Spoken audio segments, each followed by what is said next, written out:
Bueno, buenas tardes a todos y a todas. En primer lugar, quería agradecerles al Colegio de Abogados de San Isidro que me han invitado a dar esta charla. Para mí es un orgullo poder participar. Ojalá que la aprovechen. Espero que estén bien, que se queden en sus casas y que traten de pasar la cuarentena de la mejor manera posible. Bueno, el tema que yo voy a abordar hoy lo titulé El derecho a la coparentalidad en crisis por la cuarentena, la necesidad de una revisión.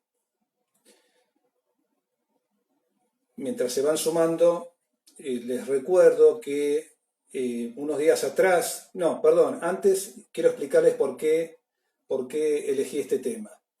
Este tema lo estoy abordando en cuanto a aquellas familias donde, con motivo de la cuarentena, han quedado los hijos de progenitores separados, han quedado con uno de ellos, por lo tanto, los hijos, a partir de esta situación, quedaron a cargo de un solo progenitor y no pueden ver al otro progenitor. Obviamente acá está clarísimo que la coparentalidad está en crisis. Ese ejercicio de coparentalidad que se venía dando antes de la cuarentena, con motivo de las medidas de aislamiento, quedó absolutamente afectado. No me voy a referir a las situaciones de los hijos que están pasando esta cuarentena con ambos progenitores. No es el tema de esta charla, aunque también seguramente algunos conflictos se le deben suscitar porque son situaciones excepcionales y novedosas que a todos nos afectan.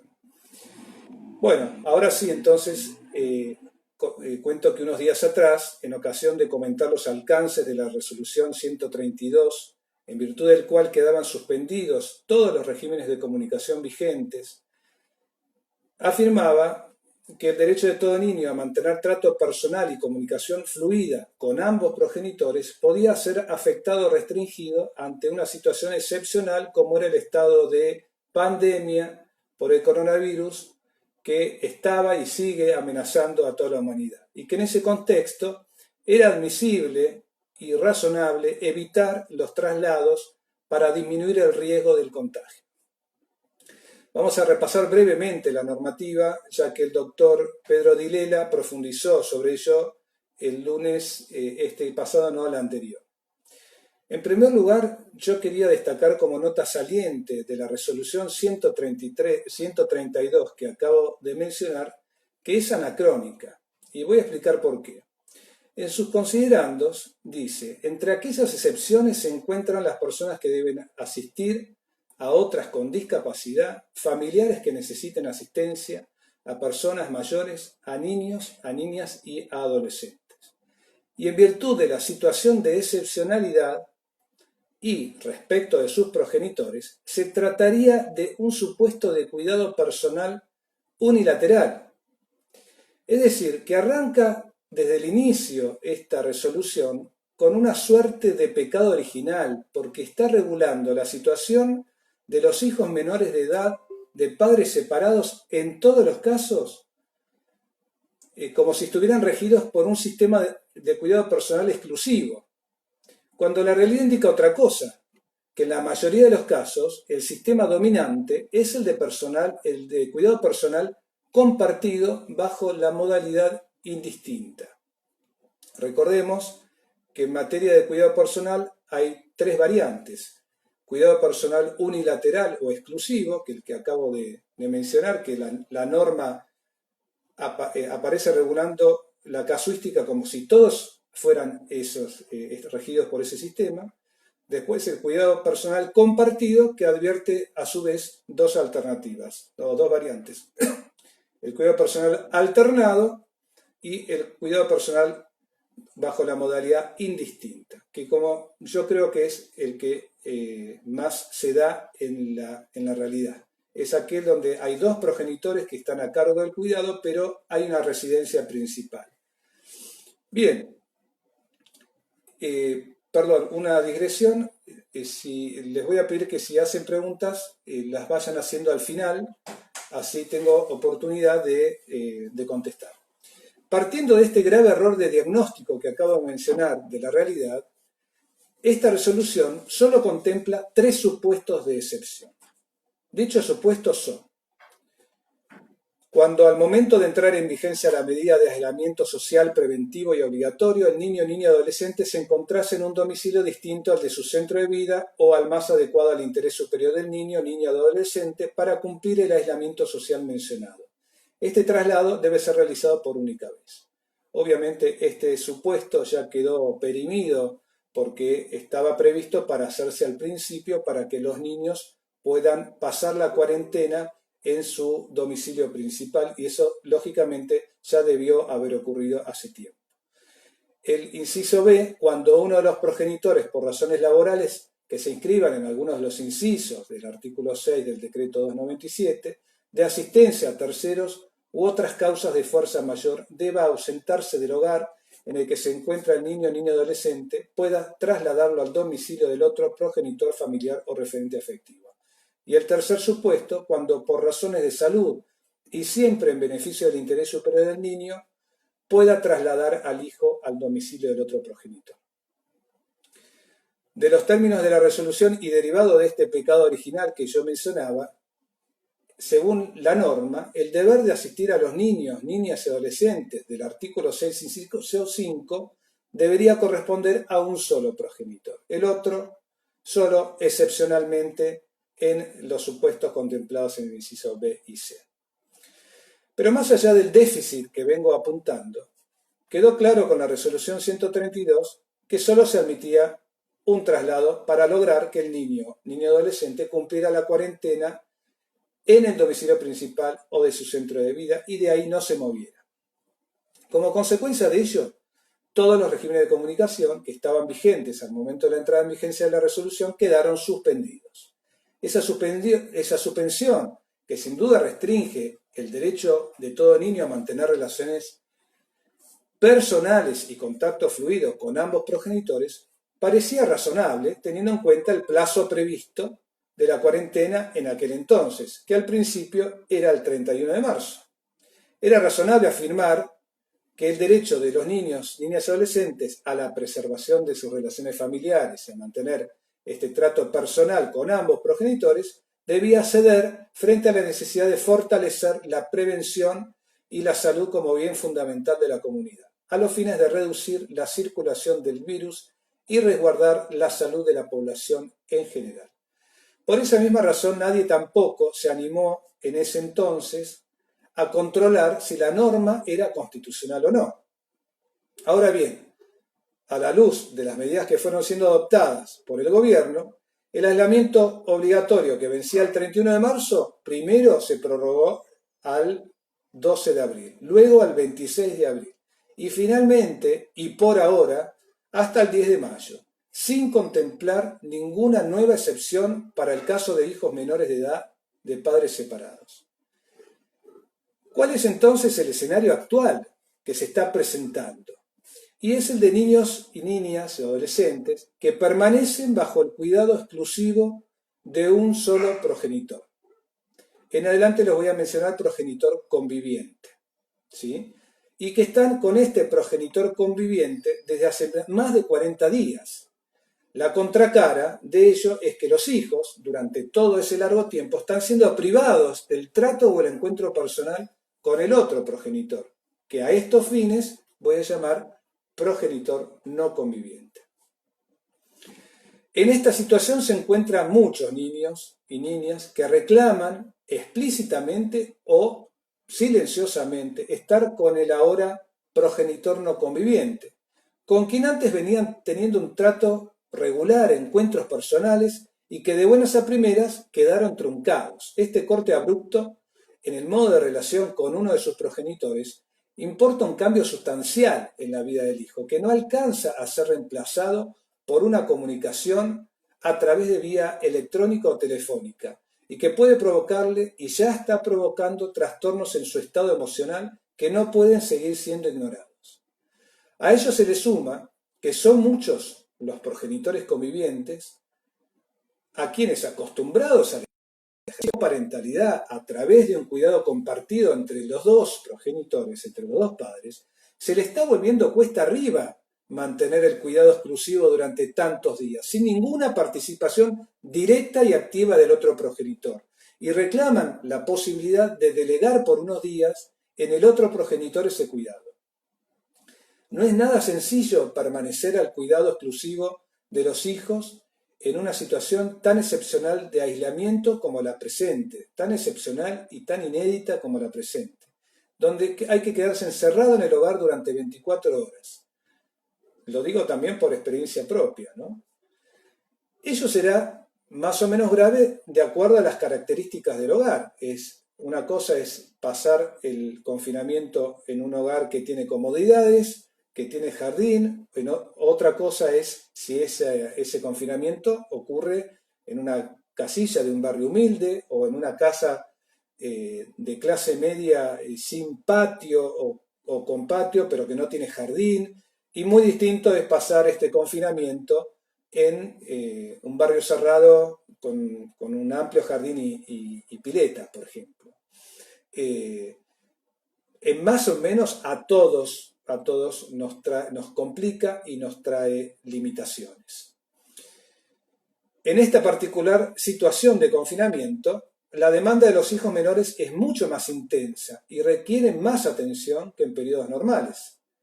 La reclusión forzosa, sumada a la ansiedad y la incertidumbre que acarrean las tareas escolares que deben realizarse diariamente, muchas veces en forma virtual, en aquellos hogares donde cuentan con la tecnología para eso, el aburrimiento de los propios chicos, las propias complicaciones de cada hijo, entre otros factores, sumado todo eso a las propias limitaciones de los adultos, que son un montón, favorecen un contexto propicio para el desborde, la tensión o el desorden, lo que requiere realmente de un activismo y protagonismo mucho mayor por parte del adulto a cargo para contenerlo. Si ese desborde no se contiene adecuadamente, los que más lo padecen son los niños, que son más frágiles para soportar el confinamiento que los adultos, por lo que las consecuencias negativas de un encierro prolongado son mayores. Muchos de ellos presentan ya regresiones, surgen tics nerviosos, un mayor apego por la inseguridad, angustias por la separación con el otro progenitor, episodios de agresividad. Para los progenitores que conviven en matrimonio, por ejemplo, o en uniones convivenciales, o en uniones de hecho, este esfuerzo redoblado que exige el cuidado de los hijos en esta especial situación de emergencia, se reparte entre los dos. Pero para un solo progenitor se puede volver muy pesado, y de hecho es lo que está ocurriendo. Del otro lado nos encontramos también con el progenitor que quedó afuera de este confinamiento con los hijos, que quedó el progenitor no conviviente, quien también desea compartir con sus hijos algunos días de la cuarentena, pero no solo por su propio interés, sino porque está convencido, que considera que es muy sano y beneficioso para ellos el poder cambiar de ambiente para mitigar la sensación de encierro, que los niños encuentren también en ese progenitor un lugar de refugio y contención. Ahora bien, la normativa vigente a la fecha sigue sin brindar alternativa alguna de traslado de un hijo al domicilio del otro progenitor, más allá de los 3 supuestos receptados en la resolución 132, que terminaron siendo 2 porque el primero, ese famoso único traslado, ya debió haberse consumado. Entonces, siguen sin brindar ninguna alternativa al traslado y solamente quedan los supuestos del inciso B y C, que también son muy excepcionales, que de ninguna manera contemplan los problemas que se vienen agravando a medida que pasan los días sin que se brinde alguna válvula de escape al encierro forzado en el que se encuentran los niños, niñas y adolescentes de padres separados. El transcurso del tiempo, sin ninguna modificación y los perjuicios que por esa razón se venían verificando, ahora sí hizo poner en tela de juicio la razonabilidad de la norma y por lo tanto su constitucionalidad. Es que uno de los requisitos para la viabilidad del control de constitucionalidad es que deben causar gravamen al titular actual de un derecho. Si no hay gravamen, no se puede atacar una norma de inconstitucional.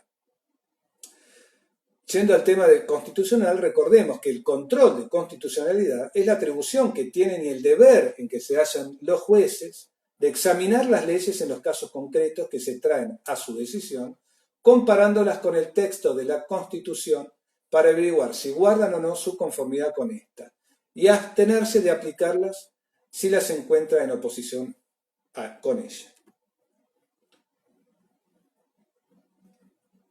Sobre este tema, adelanto que la resolución 132, a mi parecer, sería inconstitucional, principalmente por dos razones. La primera, porque fue dictada por un ministerio que incurrió en un exceso de su competencia, que se exorbitó en sus funciones. Así fue resuelto el día lunes por la doctora Agustina Díaz Cordero, titular del Juzgado Nacional número 23. Les cuento brevemente el caso. En esta ocasión se presenta una madre, una progenitora, con quien había firmado un acuerdo en tribunales de comunicación, en virtud del cual a ella le correspondían unos días y más días le correspondían al hombre, al padre. Era un típico caso de acuerdo de cuidado personal compartido bajo la modalidad indistinta, en este caso con residencia principal en el domicilio del progenitor.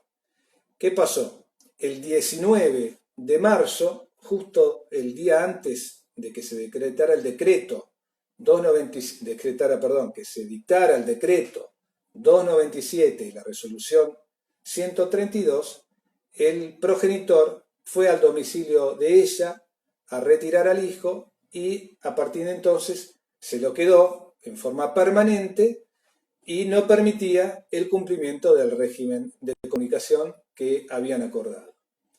Hace el planteo en el juzgado del incumplimiento, pide la madre, la progenitora, pide que se impongan unas multas que se habían acordado, en el artículo, en la resolución 132, que no, en virtud del cual el niño era una mujer, una jovencita, la adolescente debía permanecer en el domicilio principal, que era en este caso del progenitor. Bien, se le dan vista a la Defensoría de Menores y finalmente tiene que resolver la jueza. La particularidad es que ninguna de las partes pidió la inconstitucionalidad de la norma, pero la jueza la decretó de oficio. Que los jueces tienen, valga la pena aclarar, tienen la facultad de aplicarla de oficio.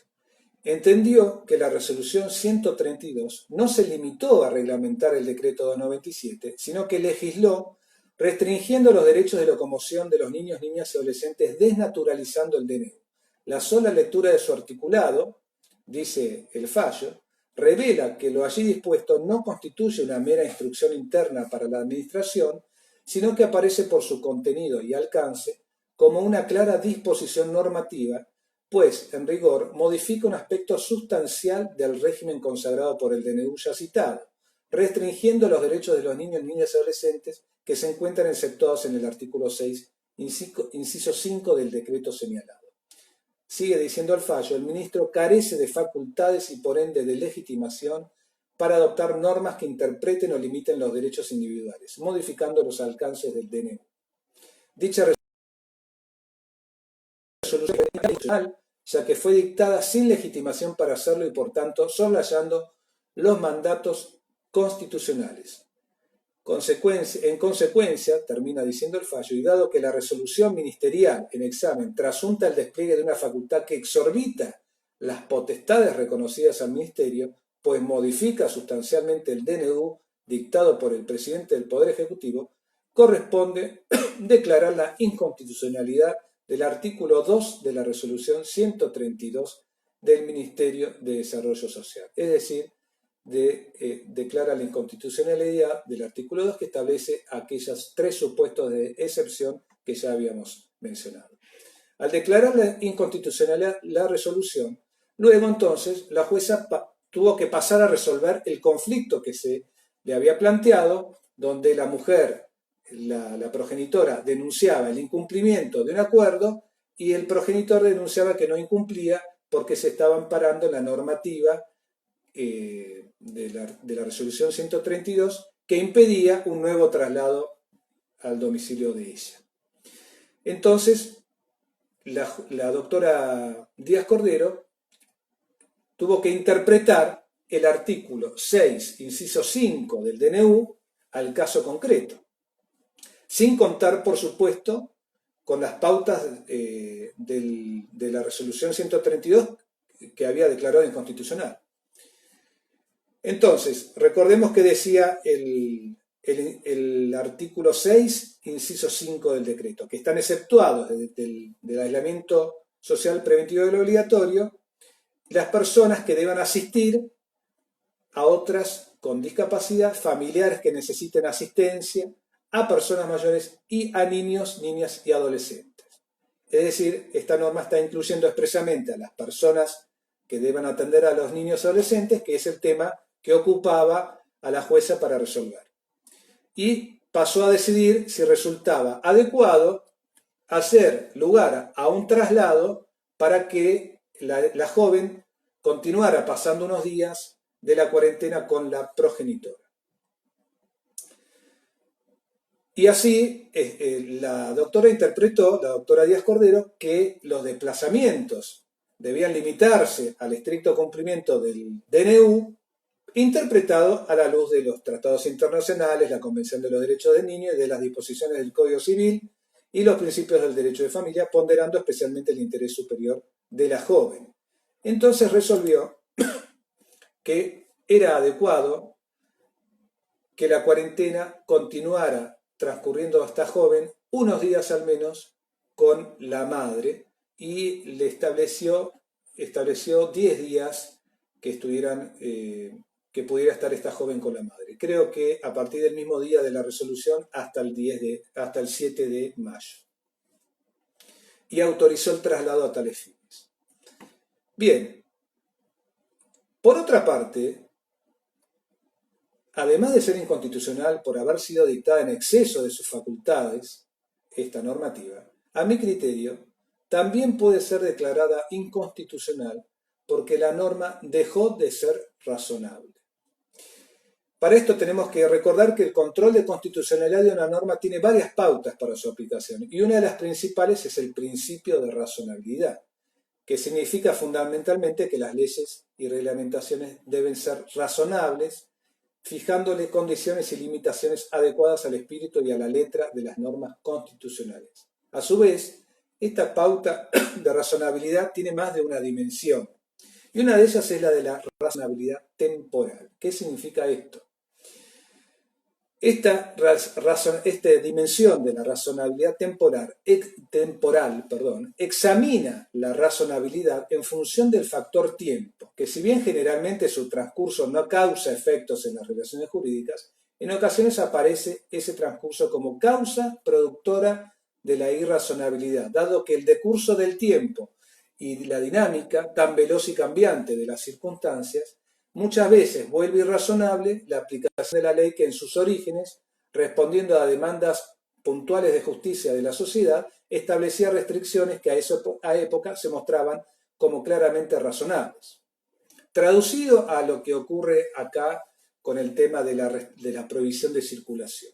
En un primer momento, yo considero, y así lo sostuve, que era razonable que se limitara la circulación de los niños, que se evitaran y que como consecuencia de ellos se restringiera sustancialmente o severamente el derecho a la coparentalidad, el derecho a que pueda mantener trato personal con ambos progenitores.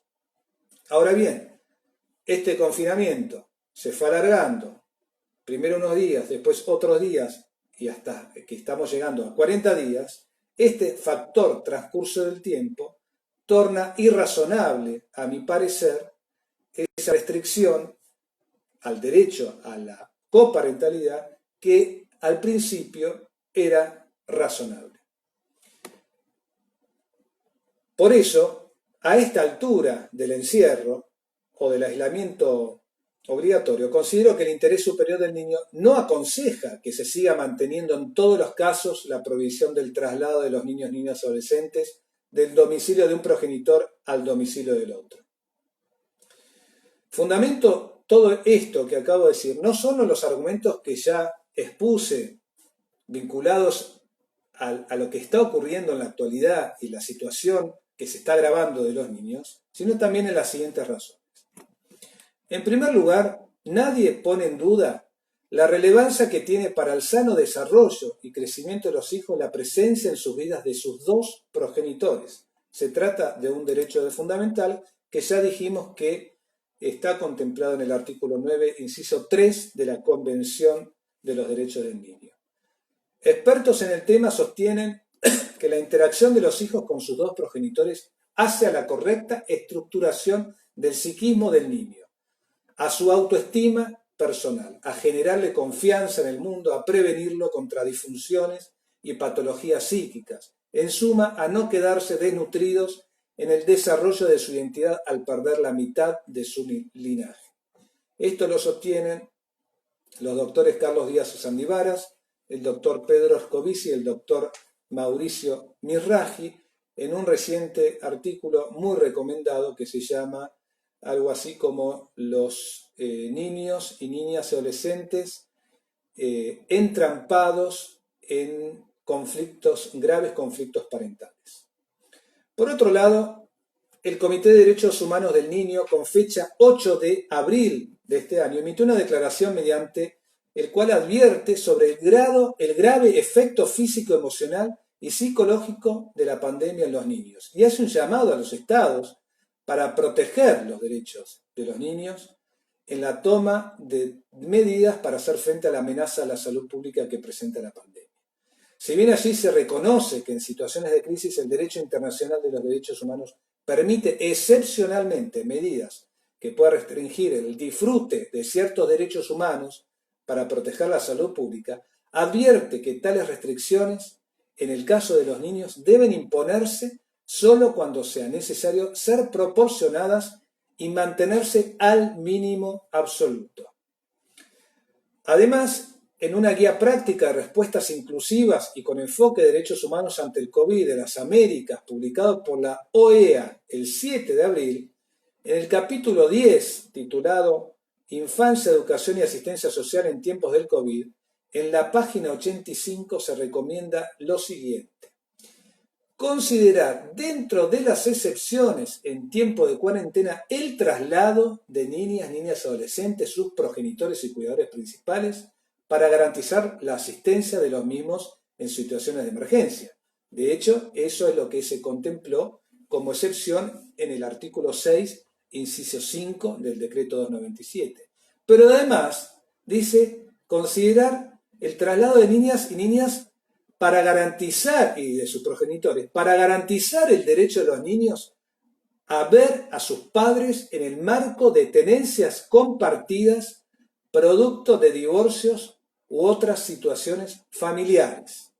Esto traducido, tenencias compartidas, traducido al lenguaje de nuestro derecho local, significa casos de cuidado personal compartido, ya sea la modalidad alternada o la modalidad distinta, que conforman el universo mayoritario, los sistemas que se aplican a la mayor cantidad de casos de niños de padres separados. O sea que esta recomendación está pidiendo que se considere como excepción a la prohibición de circulación los traslados de niñas, progenitores y cuidadores para garantizar el derecho de esos niños a ver a sus padres en el marco de cuidados personales compartidos, tanto alternados como indistintos. Otro argumento, la evitación del contagio y el resguardo de la salud de la población y en especial de los menores no ha impedido que se dicten medidas de excepción al aislamiento obligatorio. Todos conocemos, por ejemplo, la posibilidad de salir al supermercado de cualquier persona, incluso un niño puede ir o un adolescente al supermercado, no está prohibido, a comprar productos, a ir a la ferretería, ir a la farmacia. Más de, por supuesto que una vez al día o a la semana, depende de las necesidades, y también todo el elenco de profesionales o trabajadores que tienen que salir a trabajar, que están exceptuados. Bueno, de modo tal que, como decía, la situación de pandemia no ha impedido que se dicten medidas de excepción como todas estas. Y eso se viene ampliando, estas excepciones, a medida que va avanzando el periodo de cuarentena. Sin ir más lejos, el reciente decreto 408 de lunes, que prorrogó la cuarentena hasta el 10 de mayo, en su artículo 3 dice que los gobernadores y gobernadoras de las provincias podrán decidir excepciones al cumplimiento del aislamiento social preventivo obligatorio. El artículo 8 de este decreto 408 dice que las personas que deben cumplir el aislamiento obligatorio podrán realizar una breve salida de esparcimiento en beneficio de la salud y el bienestar psicofísico sin alejarse de más de 500 metros de su residencia con una duración máxima de 60 minutos. O sea, que está permitiendo a todas las personas que deben cumplir con el aislamiento que puedan hacer una salida por día por una hora, inclusive los niños. Si bien es cierto que esta norma todavía no se aplicó en la provincia de Buenos Aires ni en la capital federal, no es menos cierto que está prevista. O sea que para el presidente, que es el que hizo este decreto, esto se puede hacer. Esto me lleva al siguiente interrogante. Si lo que buscan las medidas de aislamiento son disminuir el riesgo de contagio, hay más exposición a ello, permitiendo que cualquier adulto pueda salir de su hogar para ir al supermercado, a la farmacia o a la ferretería, o hasta que cualquier niño pueda salir una hora por día para esparcimiento, que mediante un traslado del niño al domicilio materno o al paterno, de puerta a puerta, adoptando los recados del caso. Es mucho mayor la exposición en todos estos casos que se dan diariamente. Un adulto puede salir al supermercado, volver a su casa y puede contagiar a los niños. Y nadie está controlando con rigor, con mucho, con rigidez, si se está cumpliendo o no se está cumpliendo el control o los recaudos cuando alguien vuelve a su casa y a ver si se lava las manos, si no se lava las manos, después de estar en un supermercado, por ejemplo, con muchísima gente. Bueno, así todo, se sigue prohibiendo que un niño que quiere ir al encuentro de su otro progenitor, no pueda hacer un traslado tomando las precauciones del caso. Los niños, niñas y adolescentes son las personas menos vulnerables, otro argumento a la agresividad del coronavirus. En estos casos la enfermedad es casi siempre benigna. Según la UNICEF se sabe que cualquier persona puede infectarse independientemente de su edad, pero hasta el momento se han registrado relativamente pocos casos de COVID entre niños, niñas y adolescentes. Además, también no hay ciencia cierta acerca de si los niños son mayores vectores, transmiten con más facilidad el virus. Esto se sostuvo en un primer momento, pero después se confirmó que no está claro eso, no se puede aseverar. Al mismo tiempo, como dije, los niños son los que más sufren las consecuencias negativas del confinamiento y por lo tanto requieren de mayor cuidado y atención. Y en los casos que han quedado entrampados en graves conflictos parentales, el panorama es mucho más preocupante. Es realmente penoso ver cómo muchos progenitores que tienen, o progenitoras que tienen hijos a su cuidado, se amparan en las medidas de aislamiento para impedir o afectar el vínculo con el otro progenitor, bloqueando o reduciendo al mínimo la posibilidad de la comunicación telefónica o por otro medio virtual.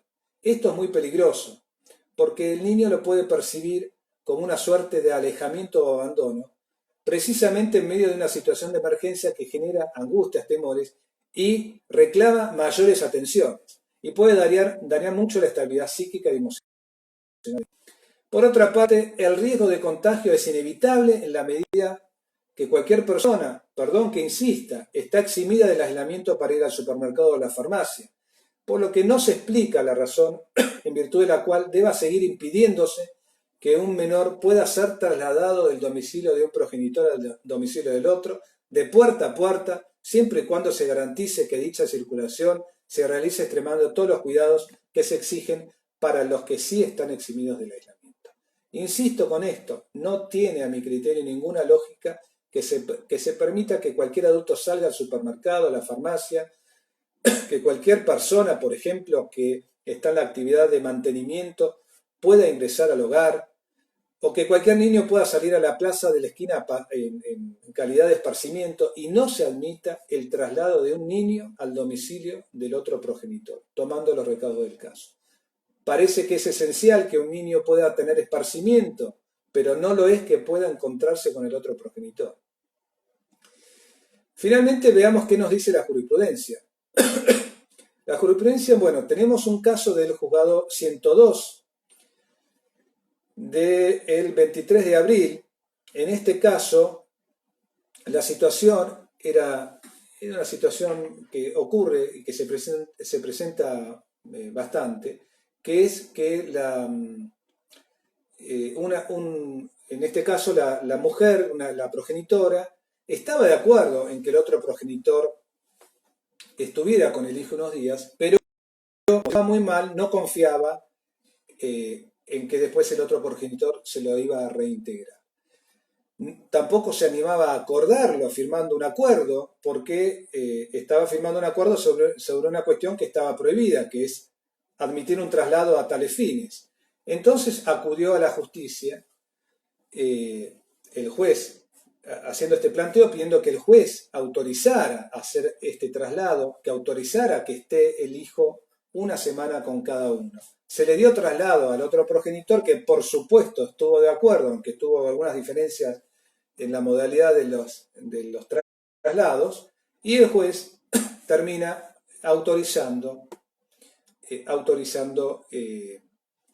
estos traslados, disponiendo que lo mejor para el niño era que estuviera una semana alternadamente con cada progenitor. Lo curioso de este caso es que el juez interpretó que lo mejor para el niño, que resultaba de aplicación la excepción del artículo 2, inciso A de la resolución 132, en cuanto a que el lugar más adecuado para que el niño cumpla el aislamiento obligatorio es alternadamente el domicilio de ambos progenitores. Lo curioso es que el supuesto del artículo 2, inciso A, solamente contempla un traslado y habla de un solo domicilio, no admite que sean dos domicilios. Y, insisto, solo permitía un traslado. Entonces, encuadrar este supuesto en el inciso 2A, que solamente permite un traslado cuando el juez está admitiendo varios traslados para hacer la alternancia semanal, resulta un poquito contradictorio. De todas maneras, me parece un fallo muy importante porque sostiene que lo mejor para el hijo en estos tiempos de pandemia es que la coparentalidad entre padres separados se haga, en este caso puntual, una semana con cada uno. Después tenemos otro caso en Coronel Pringles, el 8 de abril, donde el caso era también particular, donde la mujer en este caso trabajaba, tenían un convenio, de comunicación, donde el progenitor veía al hijo fin de semana por medio. Y la mujer, como tenía que trabajar todos los fines de semana, necesitaba, y no tenía con quién dejar al niño, necesitaba de la cooperación del progenitor, del hombre.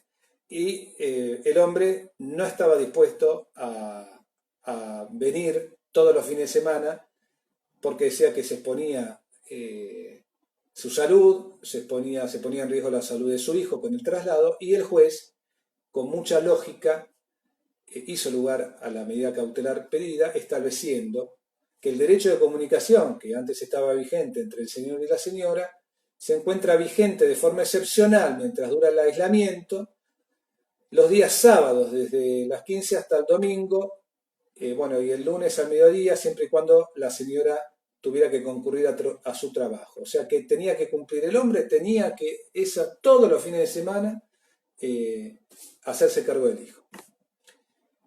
Acá no se discutió la legitimidad de la resolución, sino que se encuadró el caso en el inciso B de la resolución 132. Pero lo traigo a colación para poner en evidencia lo ilógico que es admitir en un caso que se puedan realizar varios traslados todos los fines de semana, porque un progenitor por razones de trabajo no puede cuidar al hijo, y no se permita ningún traslado para que un hijo pueda ver a su otro progenitor por el solo hecho de que quiera estar con el otro progenitor.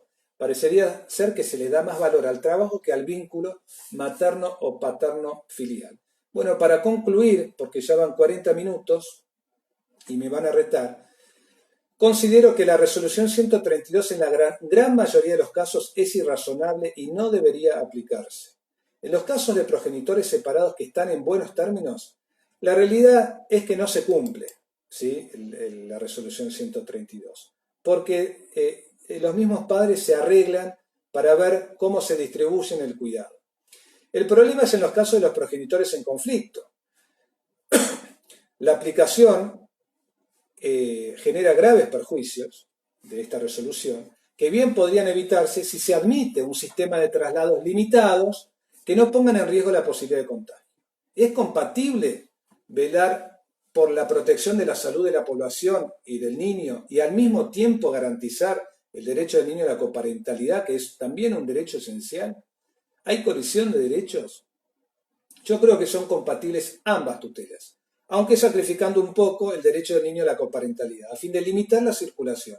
Pero ese sacrificio no debe ser tan gravoso o severo como para eliminar totalmente los traslados, como lo hacía la resolución 132, y reducir el contacto con el progenitor a la comunicación telefónica o virtual, que en muchos casos quedaba sometida al arbitrio del progenitor conviviente. Ello se puede lograr limitando los traslados, esta compatibilidad del domicilio de un progenitor al otro, pero de un modo razonable.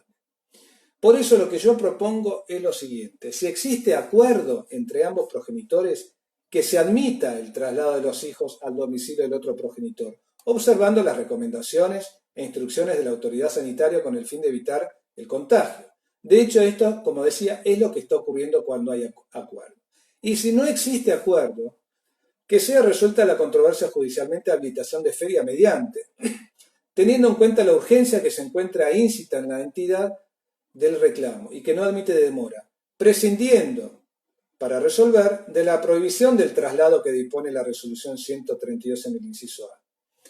Creo que a la hora de resolver un pedido de un progenitor que reclama ejercer activamente en forma presencial la coparentalidad, entiendo que es fundamental que los jueces tengan en cuenta la postura del progenitor que se encuentra al cuidado del hijo, porque lo más lógico y natural sería que ese progenitor conviviente, luego de más de 40 días al cuidado exclusivo de su hijo en el marco de un encierro total, deseara, en beneficio de su propio hijo, como así también el de él mismo y del otro progenitor, delegar por algunos días ese cuidado exclusivo que venía ejerciendo a favor el progenitor no conviviente, a favor, perdón, del progenitor no conviviente. Debería delegarlo. Lo natural es que diga: sí, corresponde y es bueno que pase unos días mi hijo con el otro progenitor. Si esta necesidad de cambio, de cuidado, no aflora en el progenitor conviviente, sería un indicador de falta de idoneidad del progenitor conviviente en el cuidado del hijo, porque estaría revelando de alguna manera que se resiste a incluir al otro progenitor en el ejercicio de la coparentalidad. Y si no comprende que la presencia de ambos progenitores, más aún en estos tiempos tan delicados, son fundamentales para el sano desarrollo y crecimiento del hijo, claramente no estaría capacitada para su cuidado seguro y responsable. Recordemos que en el ámbito del derecho de familia se ha dicho que uno de los principios para determinar la idoneidad en el ejercicio del cuidado personal refiere a que el progenitor que lo ostente garantice el contacto y facilite una adecuada y mejor comunicación de los hijos con el padre no conviviente.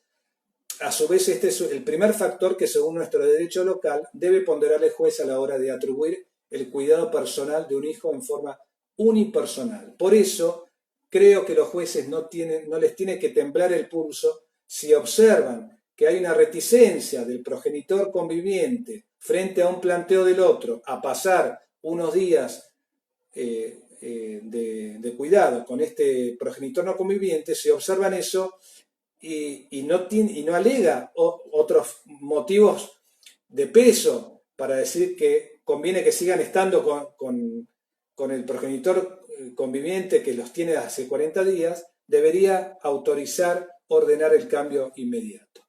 Bueno, hasta acá termino la charla que se me extendió más de lo previsto. Estoy atento a las preguntas, a ver si a pesar de la hora, de todos modos ningún decreto va a ser totalmente razonable, hay tantas situaciones. Bueno, esto no es una pregunta. El fallo del juego 23 no lo encontré, bueno, ya se está saliendo por todos lados. Bueno, preguntas, no hay muchas preguntas, saludos más que...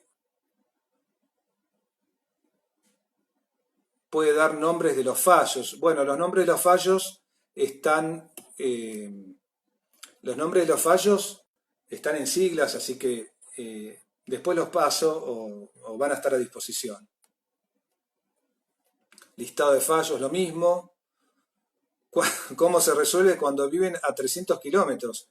Y bueno, habrá que ver el caso concreto, cómo se garantiza ese traslado, si es un traslado seguro. Yo no veo ningún inconveniente en que se pueda autorizar. Saludos. ¿Podría repetir el título del artículo que refirió? El artículo que referí es casi de memoria, creo que es niños, niñas y adolescentes entrampados en conflictos, en graves conflictos parentales. Estoy casi seguro que se llama así. ¿Dónde se pueden bajar los fallos? Bueno, hay muchos canales en la página web de mi estudio están, abogadosdefamilia.com, ahí está todo. Bueno, creo que nada más y entiendo que tengo que dar por finalizada esta disertación. Muchas gracias a todos por la paciencia, espero que a pesar de haber hablado frente a una pantalla durante 45 minutos haya sido amena y que les sea de mucho interés. Y ojalá que nos sirva para seguir siendo mejores profesionales, tanto los que ejercemos la profesión como los que ejercen la función. Muchas gracias a todos.